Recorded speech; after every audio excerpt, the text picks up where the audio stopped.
यहाँ जो मिलता है वही दगा देता है और दोस्त बनकर के सजा देता है। एक माँ बाप और संत गुरुजनों का ही दिल है जो आपको मुफ्त में दुआ देता है। जब फल पक जाते हैं तो माली तोड़ देता है और माँ बाप जब बुढ़े हो जाते हैं तो वृद्धा आश्रम में संतान छोड़ देता है। आज का जमाना ऐसा है। इसका भी एक कारण है, माँ बाप की भी बहुत गलतियां होती। पोलियो की दवाई कब आवश्यकता पड़ती है? बचपन में कि बचपन में? बचपन में पोलियो की दवाई पिलाई जाती है बच्चों को, या सत्संग में सुनने के लिए नहीं आने देते। और बच्चों को ये सुनने के लिए सत्संग में आए तो वो संस्कार बने। वहां तो आप शिक्षा तो देते हैं, बड़े बड़े कॉलेजों में भेज देते हैं, लंबी लंबी फीस भर देते हैं, मगर दीक्षा नहीं मिल पाती संत गुरुजनों की।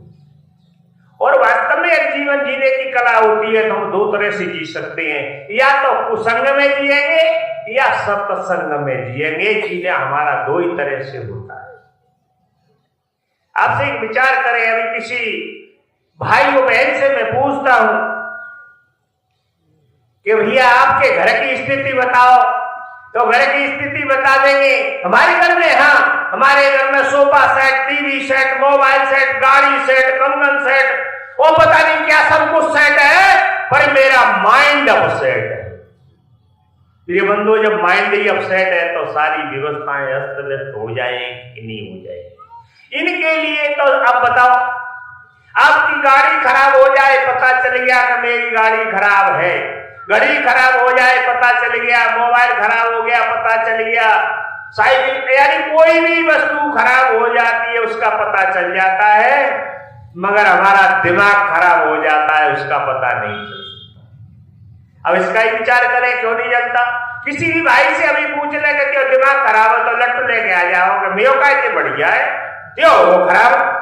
अब ये पता नहीं कि सुबह से शाम तक हम मजदूरी करते हैं, मतलब 250-300 रुपए मिलते हैं और 50 रुपये गुटखा खा जाते, तो दिमाग खराब हटवे के ना? तो बताओ सही बात है कि नहीं? और 100 रुपए से ही दारू पी गए तो कहे का है भैया। अब विचार करेंगे सेट कौन करेगा? क्योंकि उनका संबंध गलत लोगों से हो गया, क्योंकि जो सोबत में हमको गलत चीज मिल गई, बस उसी से उनके चक्कर में बन गई। प्रिय बंधु, यदि वास्तव में हम जीना चाहते हैं तो अच्छे लोगों का संपर्क बने। यदि कोई गरीब आदमी है और 5 अमीर लोगों के साथ बैठना शुरू कर दे तो 2 साल में वायदा है कि वो अमीर हो जाएगा, ये गारंटी की बात। जीवन में कोई बीड़ी तंबाकू नहीं खाता पीता हो और दारू नहीं पीता हो, बिल्कुल उसने सोचा नहीं, और यदि दारू बाई के संग में बैठ जाए 2 महीना तो पूरी बोतल पे ही घटे हो जाएगी, ये गारंटी की बात। क्योंकि रामायण की चौपाई के द्वारा, प्रिय बंधु, कितने तुलसी बाबा विद्वान थे, उन्होंने कहा कैसौ चतुर होय कि न कोऊ और नीच संग करे बिगड़त सोऊ। अरे नीचों की संगत करने से तो आपको निश्चित ही होगा। भाई आप सब लोग जानते हैं, हमारी फसल पे यदि ओले पड़ जाएं तो फसल नष्ट होगी कि नहीं होगी, और हम ओले से ही संबंध बनाए तो फसल हमारी कैसे बच जाएगी। आपने पुराने जमाने में तो इतने जानवर नहीं है, और इन बकरियों को लेने के लिए क्या आता था? खोरिया कहते हैं, किसी जगह पे भेड़िया कहते हैं, वो जानवर।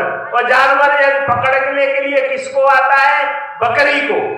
वो ग्वार की तरफ बकरी नहीं भजेगी, वह भेड़िया की ओर भजेगी। क्यों? कि हमारा मन की प्रवृत्ति है वो नीच की ओर चलती है।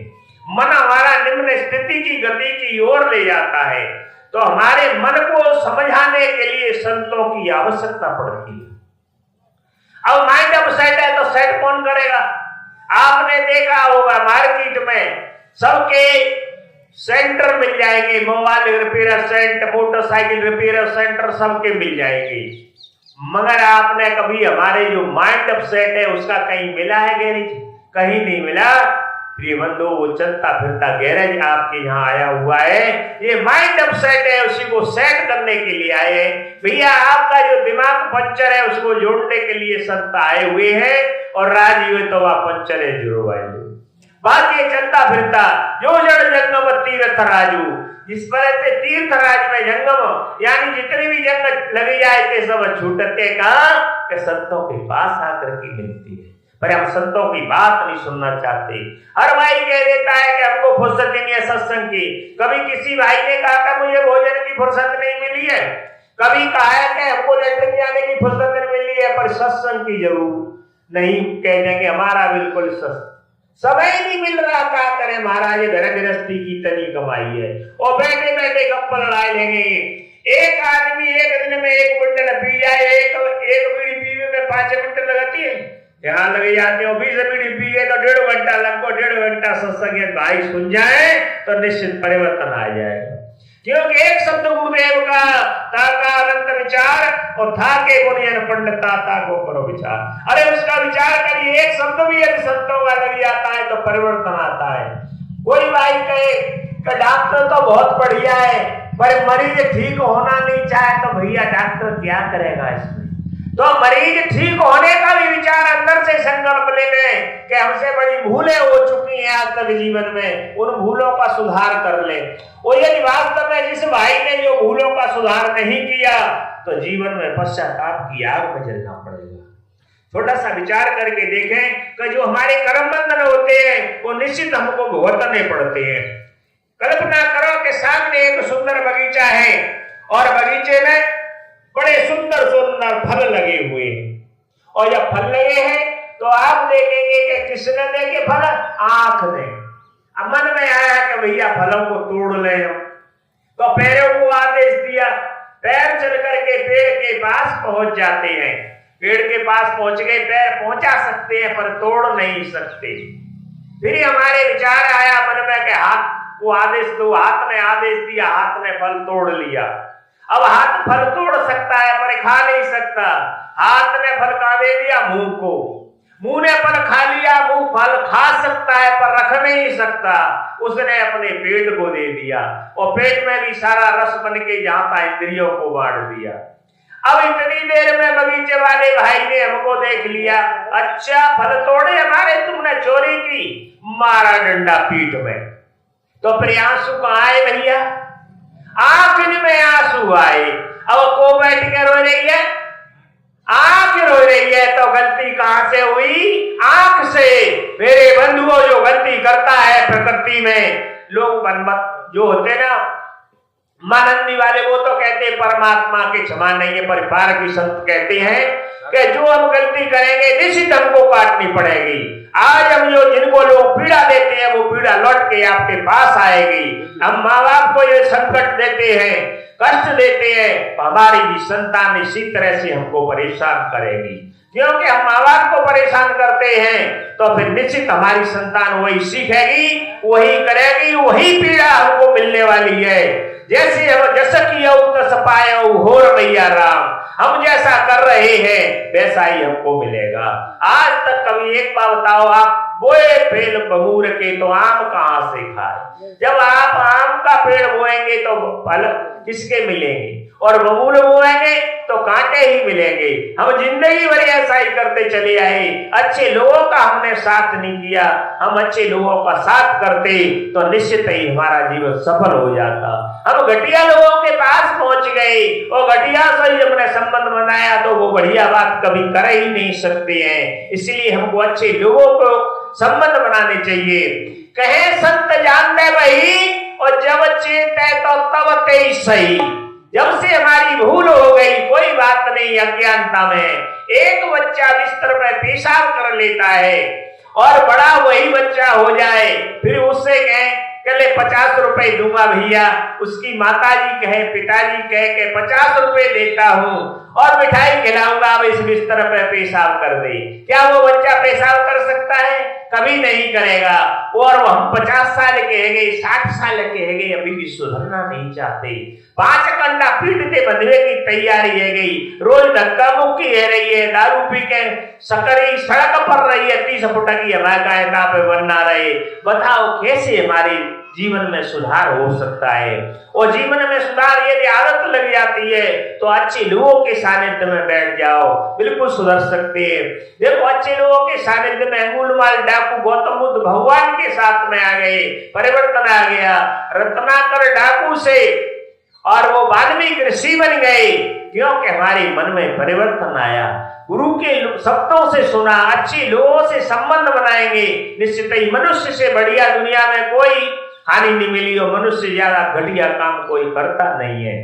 भैंस कभी चाहो तो तंबाकू नहीं खा सकती, भैंस कभी दारू नहीं पी सकती। एक ढक्कन डाल दो बाल्टी में तो उस पानी को नहीं पिएगी। और कितने समझदार है भैया, तंबाकू घटिया काम है करते चले जा रहे हो, फिर कहते हम समझदार हैं। अब की सरपंची हो ना तो मोह जागा को अब की सरपंच बना दो। अरे जो बच्चों का खून पी रहा है, बताओ उसको गाँव का क्या, वो अपना पैसे की बचत कर रहा है, अपना पैसा नहीं बचा सकता, अपने शरीर को नहीं बचा सकता। शादी के काज तैयार रहेंगे, कमियों घोपा कराए दे, वो अधपर 3 साल में गुर्दे फेफड़े गल जाएंगे, तो प्रिय बंधु अधपर मोड़ी मोड़न फांसी दे जाएंगे। और जिस घर में कभी पैसा इकट्ठा हो नहीं सकता, जिस घर की लक्ष्मी यदि घर में बैठ के रोती है, प्रिय बंधु जीवन में उस घर में लक्ष्मी टिक नहीं सकती है। इसलिए आज से हम संकल्प ले लें कि जिस देवी को हम अपने घर में लाए हुए हैं, उसकी आंख में कभी जीवन में आंसू नहीं आना चाहिए। यदि आंख में आंसू आते हैं तो हम अच्छे वीर पुरुष नहीं है, हम जैसा कायर दुनिया में कोई है नहीं।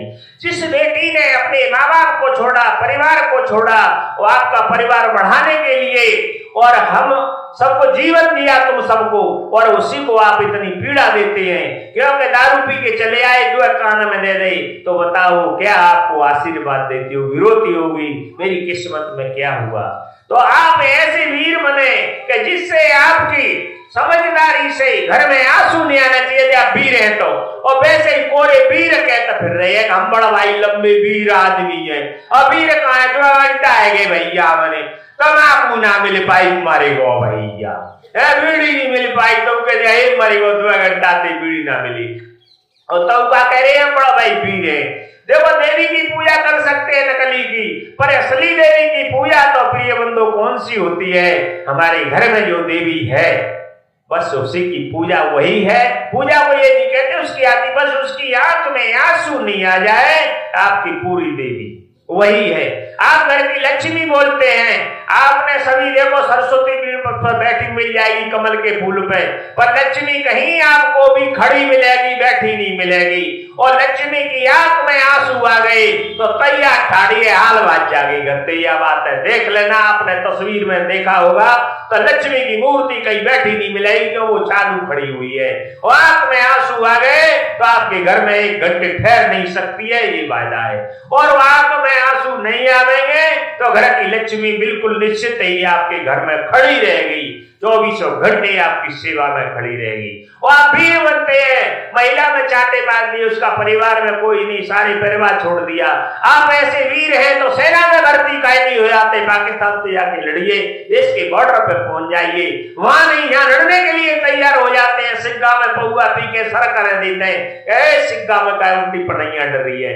अरे 2 पैसे का आदमी क्या जूता किसी के लिए डालोगे तुम लोग, खुद अपने दारू के पीछे, एक पौए के पीछे बिकते फिर रहे हैं, एक तंबाकू को गुटके के पीछे बिकते फिर रहे हैं। आपको शर्म आनी चाहिए आंखों में, तुम्हारे अंदर इतनी शर्म नहीं आनी सकती कि हम ये पैसे को बर्बाद करें, इसको करें, क्योंकि हमारा जो सोबत का असर पड़ गया। इसलिए प्रिय बंधुओं, आप बिजली डिपार्टमेंट में भी जानते होंगे, लाइन फॉल्ट है, वहां से तार उतार ले। घटिया लोगों का घटिया काम मिले तो माथे तार उतार लो। यदि खुद जीना चाहते हैं वो अच्छे लोगों से संबंध बना लो, हम जीना चाहते हैं तो। देखो जो हो जाए भूल तो तुरंत करो उसको कबूल, यही जिंदगी का उसूल। भूल पर जो मुस्कुराए उसे शैतान कहते हैं, और जो भूल से कुछ सीख जाए उसे विद्वान कहते हैं। और जिससे कभी भूल नहीं हो बस उसी को इंसान कहते हैं, उसी को भगवान कहते हैं। इसलिए हम अच्छे लोगों से विचार प्रवृत्त हैं। जो व्यक्ति अपने मन की सोच बदल देता है और पैर में लग जाए बोझ और मन की अच्छी है जाए सोच, दुनिया की ताकत उसको रोक नहीं सकती है। और पैर में लगी हुई बोझ वाला कभी आगे नहीं बढ़ सकता, और जिसकी सोच अच्छी नहीं हो वो कभी आगे बढ़ नहीं सकता है। न तो समाज में उसकी इज्जत होती है और ना अपने अंदर हृदय में होती है, ना परिवार में होती है कहीं। इसलिए अपनी सोच बदलना चाहिए। मनुष्य से बढ़िया आदमी दुनिया में कोई हो नहीं सकता है। मनुष्य से सब एक से एक विद्वान है। आप विचार करके एक एक चीज को देखें। सबसे बड़ा मैंने कलकत्ते के जाए घर में देखा तो मछली का 16 फुट का मुंह फटा हुआ था। अब बताओ उसमें तो हाथी भी चला जाएगा, तो मनुष्य सबसे बड़ा हुआ कि नहीं। मैंने ग्वालियर मेले में निवास में अकेला हाथी देखा, 1 कुंटल आलू का नाश्ता कर जाता था। तो खाने में भी पशु पक्षी आगे निकल गई, उड़ने में पक्षी आगे निकल गए। मनुष्य 2 मिनट 1 मिनट से ज्यादा पानी में नहीं रह सकता। मछली सारे जीवन पानी में रहती है, तो है विशेषता का नहीं विशेष सकती है। एक आपसे किसी भाई से कह दिया कि शहद बना दो तो ना बना सकता, चास नहीं बना सकती है, तो फिर मधुमक्खी कितना बढ़िया शहद बना देती है। आपने गया का घोंसला देखा होगा, क्या आप ऐसा घोंसला बना सकते? बड़े बड़े इंजीनियर पुल बनाते, हवाई जहाज बनाते, पर ऐसा घोंसला नहीं बना सकते। उनने कभी कॉलेज नहीं देखा, कभी कितनी बढ़िया उनके अंदर कलाकारी आ गई। क्योंकि मनुष्य के अंदर जब तक गुरु नहीं मिलता है तब तक वो ज्ञान नहीं मिलता। छोटे छोटे जानवरों को आप जाते होंगे नदी में तैरने के लिए, तो अपने आप तैरना शुरू कर देती है। और कोई भाई के 70-80 साल के हो गए, ये तैरना नहीं गुरु ने सिखाया होगा तो डूब के मरना पड़ेगा। किताब जिन लोगों ने पढ़ाया होगा तो गुरु से ही आया होगा। बिना गुरु के कभी ज्ञान मनुष्य को नहीं आता है। जब पैदा तो होता है मनुष्य, वो किस तरह से होता है? पशु पक्षियों के पशु की तरह से ही पैदा होता है। और गुरु से यदि ज्ञान मिल गया तो गुरु बिना कोई ज्ञान नहीं, गुरु के बिना ज्ञान नहीं होता है, गुरु के बिना कोई महान नहीं होता है। तो हमारी वास्तव में गुरु संत जनों से ही हमारी इतनी प्रार्थना और निवेदन है भाइयों से कि अच्छे लोगों से आप संबंध बनाएं। यहाँ के लोग बहुत अच्छे हैं, सत्संग मिलता रहता है फ्री में भैया। 7-6 महीनों संत तो आपके आश्रम में आते ही आते रहते हैं। तो अच्छे लोगों से संबंध बनाएं, आपको अच्छी बात मिलेगी। वो आप आज संकल्प ले लें कि हमसे जो हो गई है भूल, उसको आज से ऐसा नहीं करेंगे, ऐसा अपने मन के अंदर संकल्प ले ले। इतना ही। बढ़िए पीर पर्वत से, अब बढ़िए पीर पर्वत से अब पिघलनी चाहिए, अभी हिमालय से कोई गंगा निकलनी चाहिए। हंगामा खड़ा करना मेरा मकसद नहीं। आज से आपकी ये मन की तस्वीर बदलनी चाहिए, मन की तस्वीर बदलनी चाहिए। पर संत लोग तो करुणा जागती है, बार बार कहते हैं, समझाते हैं। उम्र गुजरी मुझे का फिर को समझाते, पिघल कर मौन हो जाते, अगर पत्थर को भी समझाते। आपके अंदर जो परमात्मा बैठा हुआ है उसको मैं 3 बार वंदन करता हूँ, अभिनंदन करता हूँ। सबका मंगल हो, सबका विकास हो। यही सब